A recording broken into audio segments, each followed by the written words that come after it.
10 gunshots in 8 seconds. The rounds echoed across downtown Minneapolis in a September 2020 shootout outside a pizza place. Just days earlier, security cameras rolled as a man fired shots at a downtown gas station.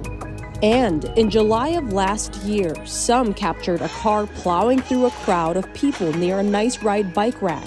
Chaos in the heart of the city during a global pandemic. It's been 2 years since the COVID-19 pandemic, and recovery for downtown Minneapolis is slow. Will it ever go back to the way it was? We hit the streets to find out what people are saying. It's the sound of an eerily empty downtown on a Wednesday morning. Offices remain bare, and crowds that used to spill out onto streets and sidewalks are no longer here.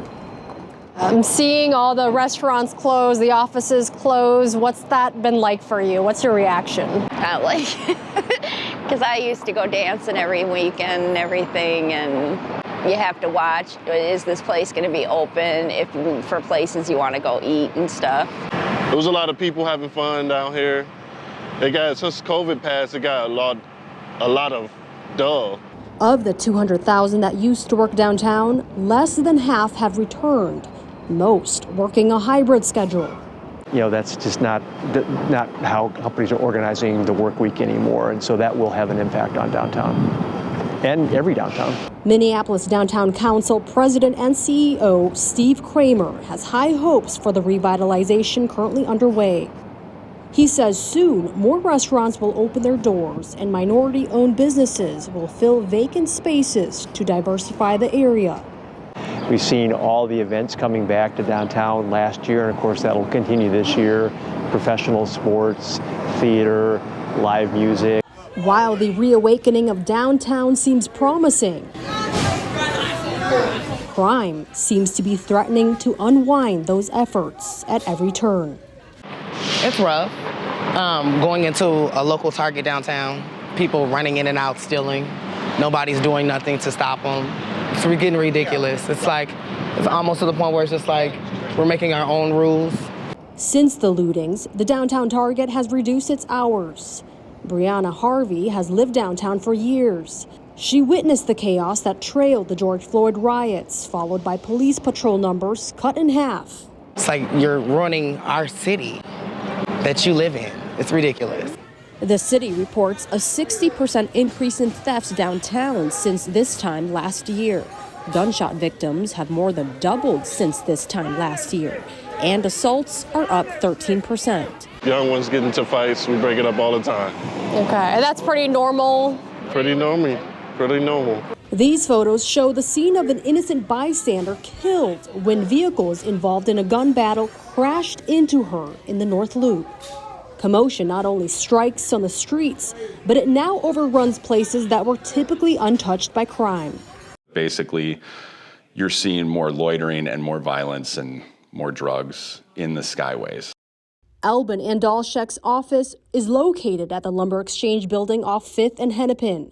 Safety concerns have been a major issue for some of his staff. There are multiple people in this building who have been robbed, assaulted, stolen from. We've been robbed in this building 3 to 4 times over the course of our time in this building. I've had my identity stolen from those robberies. Alpha News spotted a sign on a skyway that spelled out no loitering, trespassing, and sleeping. And Dalshek blames part of the problem on city and state leaders, believing law enforcement is getting no support from those at the top. It's just becoming more clear to more and more people that they do not want to work here. They do not want to come here after hours. They do not want to come here for entertainment. And we see it. Extra patrols have been added to hotspot areas like Nicollet, according to Kramer.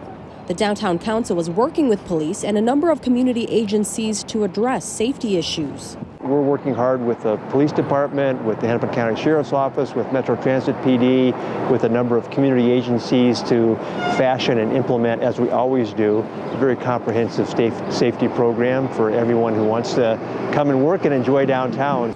Last year, downtown Minneapolis had more than 300 robberies and 13 homicides. Despite the crime stats, not all downtown workers see the area the same way. It's very, very safe. Allie Hansen, a bartender at Ty's, has high hopes for the area, saying it's not the scary place it's made out to be. Everything is coming back now after the pandemic, and it is like this entire resurgence of downtown, and it's been incredible, and it's only going to go up from here. Do you think it'll ever go back to the way it was pre-COVID? No. No. And why do you say that? I feel like it's going to be better. Better. What makes you say that? We go bad and then we get better. I just feel like that's the cycle of life. Others aren't as optimistic, stating serious change starts within. It starts with community. If we all can literally just be as one, that'll be the biggest change that we've ever had in life history. But it starts with us.